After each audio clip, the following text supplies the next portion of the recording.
Ini hot nih. Baik, bismillahirrahmanirrahim. Assalamualaikum warahmatullahi wabarakatuh. Waalaikumsalam warahmatullahi wabarakatuh. Nah, bagaimana kabarnya Bapak Ibu? Alhamdulillah baik Pak. Ya, Bu Nirliana sehat ya Bu? Alhamdulillah sehat Pak. Bu Aninda bagaimana? Sehat Pak. Sehat ya, alhamdulillah. Sehat. Pak Ali sehat juga Pak Ali? Batuk sedikit. Sakit ya. Kurang fit ya, karena kecapean Pak Ali. Ya, dijaga kesehatannya. Bu Wiwin, ada kendala Bu Wiwin? Apa kabarin? Alhamdulillah sehat Pak. Alhamdulillah. Makasih. Baik, hari ini sebelum mulai kita udah masuk hari ke-7 ya, tanpa terasa. Jadi dengan berbagai kegiatan dalam PSP tahap 2 ini, mudah-mudahan sampai hari ke-10 semuanya berjalan lancar. Amin. Ya Rabbal Alamin. Amin. Oke. Saya izin share screen ya Bapak Ibu. Ya, mulai. Oke. Materi kita hari ini yaitu prinsip pengembangan kurikulum operasional di satuan pendidikan. Oke. Ya. Di sini kita dua fase ya Bapak Ibu. Ada prinsip pengembangan dan satu lagi nanti adalah proses penyusunan kurikulum operasional di satuan pendidikan. Sebelum kita mulai, kita ice breaking dulu. Bapak Ibu, sederhana saja. Kalau gajah itu besar ya Bapak Ibu. Gajah Ya. besar. Semut kecil. Kecil. Oke. Kalau saya sebut gajah, Bu Aninda, gajah? Jawabannya ya betul. Seperti itu ya. Bu Nurlena, semut? Kecil. Nah, itu mudah ya Bapak Ibu. Nah, sekarang kita balik. Gajah kecil, semut besar. Jadi kalau saya sebut gajah, Bapak Ibu menjawabnya kecil. Kecil. Kalau saya sebut semut, Bapak Ibu jawabnya besar. Oke. Saya sebut dulu pertanyaan lalu dijawab, saya pilih nanti Bapak Ibu. Baik, kita mulai ya. Semut Ibu Nurliana? Besar. Betul. Oke. Gajah Ibu Aninda? Kecil. Iya. Gajah Ibu Iwin? Kecil. Iya. Semut Pak Ali? Besar. Sama-sama ya. Gajah? Kecil. Kecil. Semut? Besar. Oke, ya. Terima kasih Bapak Ibu. Mudah-mudahan kita Gajah semangat semut. untuk latihan hari ini. Besar. Ya, di sini kita akan di fase pertama ya, prinsip pengembangan kurikulum operasional di satuan pendidikan. Tujuannya, peserta memahami prinsip pengembangan kurikulum operasional di satuan pendidikan. Nah, oke. Nah, pertanyaannya, menurut Bapak Ibu, mengapa prinsip pengembangan kurikulum operasional di satuan pendidikan itu penting? Ada yang bisa bantu jawab? Ya Ibu Pak. Anin, ya silakan Bu Anin. Karena kurikulum operasional ini merupakan landasan sebagai visi misi untuk sekolah Pak. Oh ya, Jadi tepat sekali. Ya. Ya. Jadi nanti dilihat dari peserta didiknya seperti apa, lingkungannya seperti apa gitu Pak. Oke, betul sekali Bu Anin. Kalau menurut Bu Nurliana bagaimana? Mengapa penting? Ya Pak. Karena kurikulum yang ditetapkan oleh pemerintah itu baru kerangka dasar sama strukturnya saja ya Pak ya. Iya, iya. Sedangkan untuk operasional pelaksanaannya itu memang diserahkan kepada satuan pendidikan untuk dikembangkan dengan menyesuaikan pada kondisi sekitarnya satuan pendidikan itu sendiri. Kondisinya lah ya. Ya, terima kasih betul Gitu, juga Pak. Bu Nurliana. Terima kasih. Jadi seperti itu ya Bapak Ibu, karena memang prinsip pengembangan kurikulum operasional di sekolah itu sangat penting. Nah, ini karena di satuan pendidikan memuat seluruh rencana proses belajar yang diselenggarakan di satuan pendidikan sebagai pedoman seluruh penyelenggaraan pembelajaran. Untuk menjadikannya bermakna, kurikulum operasional satuan pendidikan dikembangkan sesuai dengan konteks dan kebutuhan peserta didik dan juga tentu saja satuan pendidikan tersebut. Ada beberapa prinsip Bapak Ibu. Yang pertama, berpusat kepada peserta didik. Nah, berpusat kepada peserta didik. Pembelajaran harus memenuhi potensi, kebutuhan perkembangan dan tahapan belajar, serta kepentingan peserta didik. Profil pelajar Pancasila selalu menjadi rujukan pada semua tahapan dalam penyusunan kurikulum operasional sekolah. Yang kedua prinsipnya yaitu menunjukkan kekhasan dan sesuai dengan karakteristik satuan pendidikan, konteks sosial budaya dan lingkungan, serta dunia kerja dan industri. Jadi itu. Kemudian yang ketiga prinsipnya esensial. Semua unsur informasi penting atau utama yang dibutuhkan oleh para pemegang kepentingan tentang kurikulum yang digunakan di satuan pendidikan dapat diperoleh di dokumen tersebut. Yang keempat, akuntabel, dapat dipertanggungjawabkan. Dan yang kelima, melibatkan berbagai pemangku kepentingan. Jadi semuanya harus dilibatkan, mulai dari dinas pendidikan, terus ya biasa diwakili oleh pengawas pembina ya Bapak Ibu, lalu ada kepala sekolah, guru, tenaga pendidik dan pihak lain yang karena di sini melibatkan berbagai pemangku kepentingan. Nah, menurut Bapak Ibu, kelima prinsip ini selama ini apakah sudah ada pada kurikulum kita sebelumnya? Bagaimana Pak Ali? Ada, Pak. Sudah ya? Apakah ada perbedaan?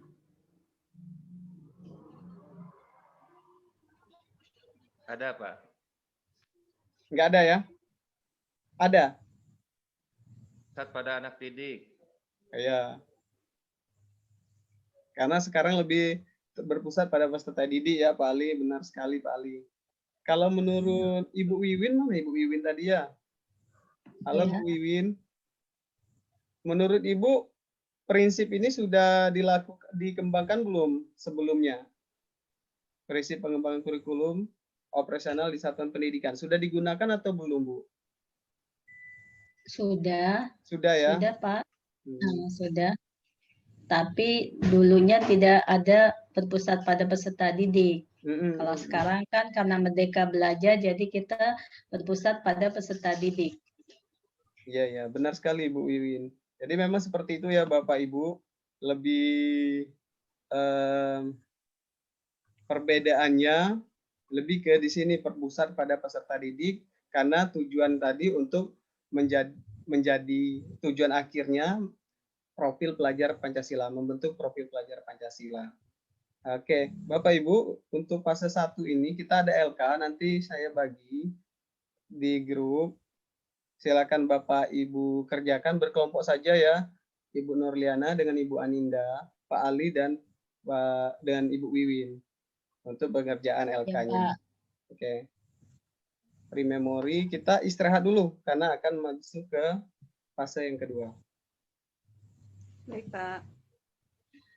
Oke, sudah istirahat. Ini ada fase yang kedua, kita lanjutkan ke ini saya izin share dulu ya Bapak Ibu. Nah, ini yang proses penyusunannya. Proses penyusunan kurikulum operasional di satuan pendidikan. Kita es breaking lagi ya Bapak Ibu.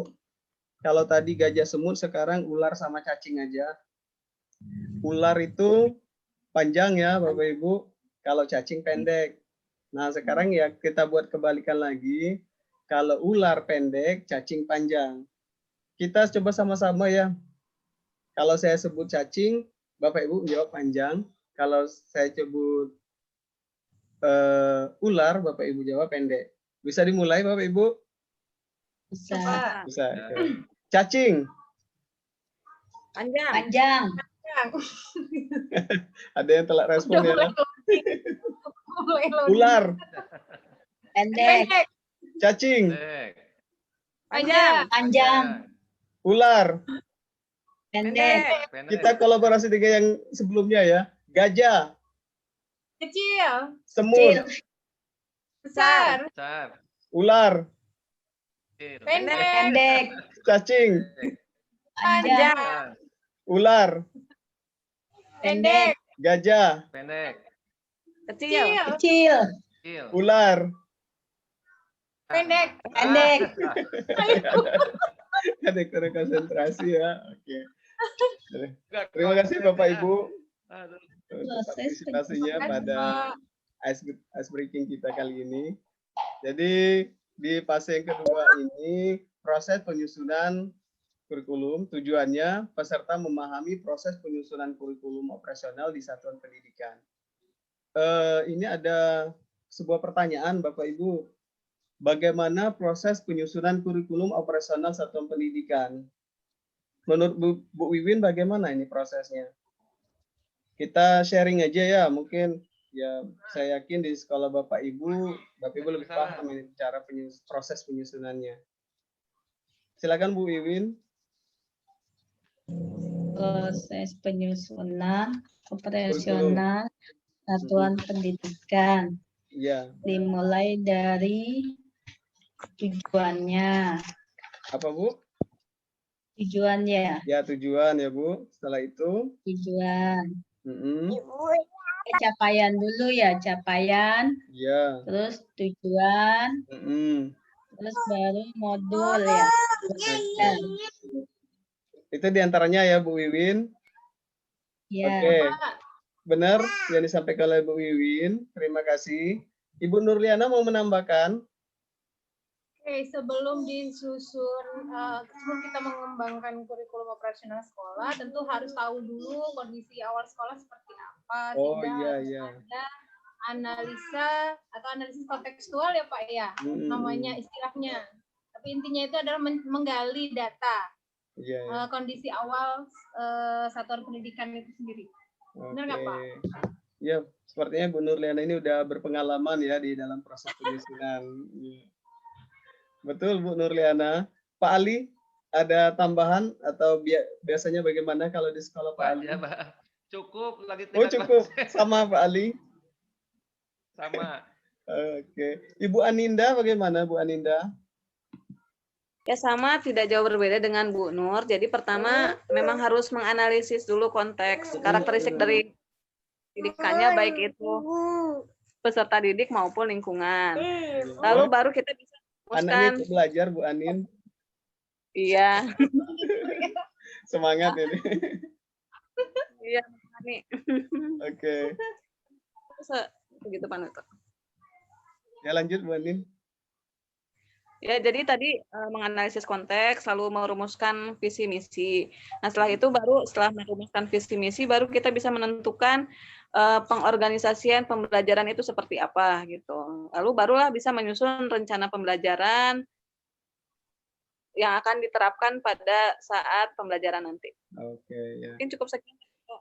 Ya, terima kasih Bu Anil. Hebat Sama-sama. sekali ini guru-guru hebat Bapak Ibu semuanya. Soalnya walaupun ini sekedar penguatan saja ya materinya, karena di lapangan saya yakin Bapak Ibu juga sudah paham pelaksanaan proses penyusunan kurikulum ini.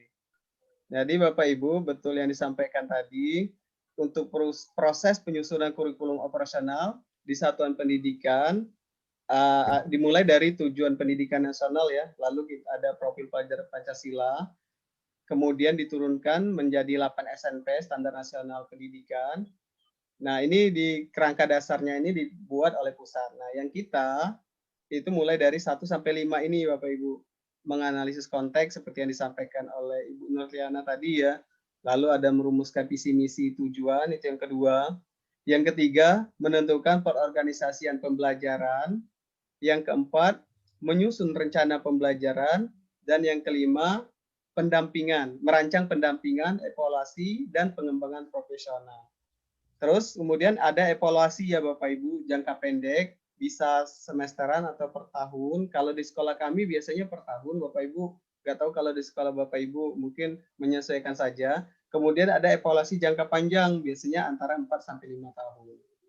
Itu untuk proses penyusunannya.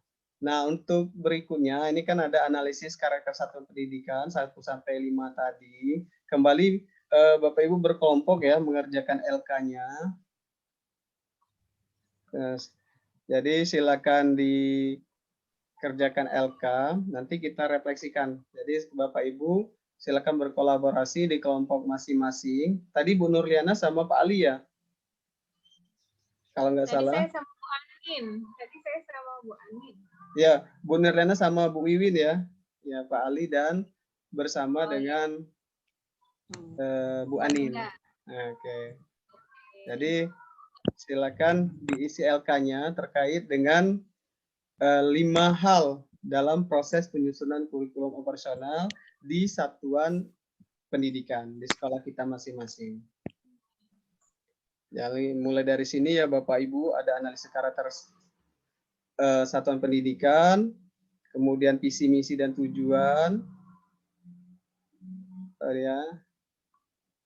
Ini gambaran penerapan profil pelajar Pancasila di satuan pendidikan ya Bapak Ibu. Kita juga diharapkan nanti mendesain alur pembelajaran, pengaturan waktu belajar. Ya sebelum dimulai, kalau di sekolah Bapak Ibu menggunakan sistem yang mana ya? Sistem blok, kolaborasi, atau sistem reguler yang diterapkan di sekolah? Pak Ali gimana yang dipakai? Untuk saat ini, karena dalam keadaan pandemi, sekolah kami mengadakan dalam sistem kolaborasi. Kolaborasi di sini berarti tim teaching ya Pak Ali? Ya, jadi kami beberapa mata pelajaran disatukan yang bersesuaian.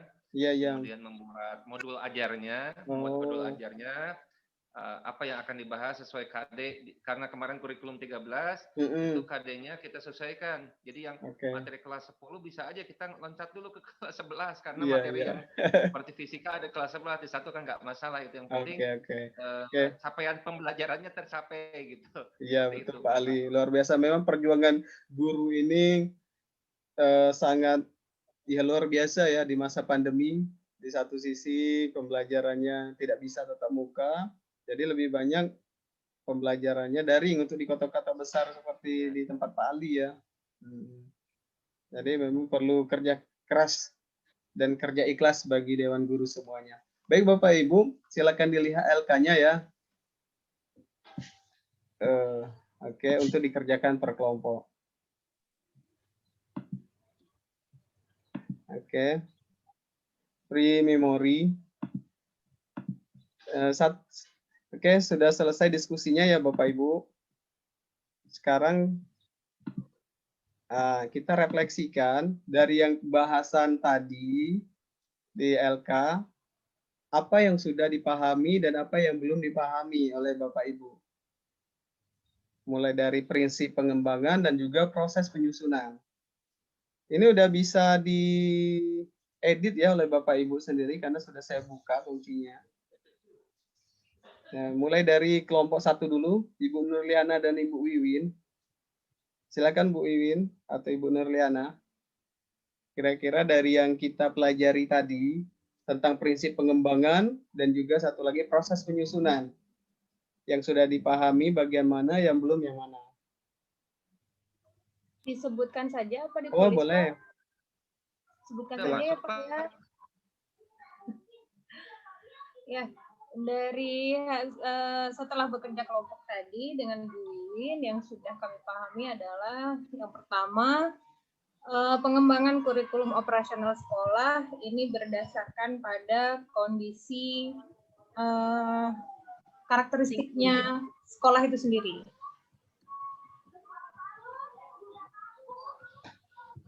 Oke. Kemudian pengembangan kurikulum operasional sekolah ini melibatkan banyak pihak ya Bu Wiwin. Banyak pihak ya, oke. Iya, betul Ibu, memang semua guru, berbagai tenaga pemangku pendidikan, kepentingan ya Bapak Ibu. Ya, memangku kepentingan. Ya. Yang belum dipahami ada nggak Bu? Apa Bu Win?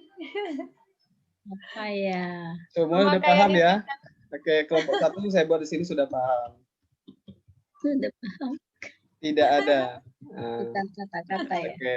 Terima kasih. Langsung jawab kelompok 2, Pak Ali. Ada yang belum, yang sudah dipahami yang mana Pak Ali? Pengembangan kurikulum operasional sekolah ini harus mengacu pada tujuan pendidikan nasional. Mengacu pada? Tujuan pendidikan nasional. Pada tujuan pendidikan nasional. Oke, betul Pak Ali. Integrasi pada tujuan untuk membentuk profil pelajar Pancasila tadi ya Pak Ali. Oke. Nah. Lalu yang belum dipahami yang mana Pak Ali? Yang belum dipahami, yang belum mengerti. Iya. Ada tidak yang belum mengerti Pak Ali? Dan Pak Neto, mungkin perbedaan antara tujuan dan misi itu kami pada saat penyusunnya masih bingung Pak Neto. Oh gitu. Ya. Penyusunan. Dan kala misi harusnya visi jadi misi gitu. Jadi kadangkala ya. Seperti itu mengembangkannya. Oke. Betul memang. Ya. Terima kasih ya Pak Ali. Mungkin kelompok 1 tadi tidak ada yang belum dipahami. Terus kalau kelompok 2 mengenai penyusunan visi misi. Mungkin kelompok 1 bisa menjawab. Bu Wiwin atau Bu Nurliana bisa membantu bagaimana untuk merumuskan visi dan misi. Visi itu harapan dan cita-cita dan keinginan. Iya, betul, kalau misi itu pengembangan dari visinya. Benar-benar sekali.